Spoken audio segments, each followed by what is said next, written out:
La comunitat minera és la cooperativa de l'aigua.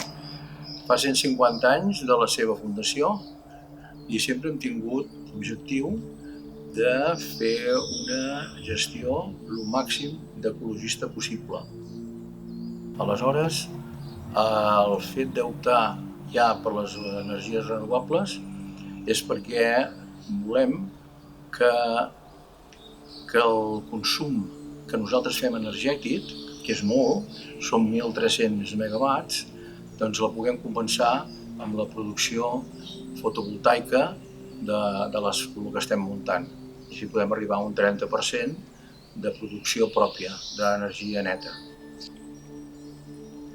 Aquí hi ha dues vertents, no? La vertent de tenir menys petjada de CO2 i al mateix temps d'abaratir costos. Això repercutirà per tots els vessants. El que tenim ja és de fer comunitats energètiques, atès que som cooperativa de consumidors i usuaris i per tant doncs, volem fer l'energia aquesta que fem, fer un balanç diguéssim energètic de dir, nosaltres gastem 1.340 megawatts i en fabriquem tants.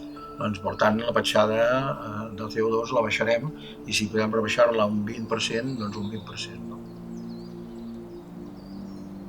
Dintre de la nostra política de contractacions i de treballs, el que estem és mirant de fer intercooperació. I el fet que era cooperativa doncs és el fet aquest, no? De la intercooperació. I això és el primer, la base principal. A més, sabíem del bagatge que té, doncs vam fer moltes altres instal·lacions i vam creure que era hi havia prou, podríem dir, una capacitació per fer-ho. Em sembla que els que som cooperativistes portem quelcom que ens extingeix, no? O ser oberts i no amagar res, sinó explicar-ho bé i no buscar doble llenguatge, i això és molt important per nosaltres.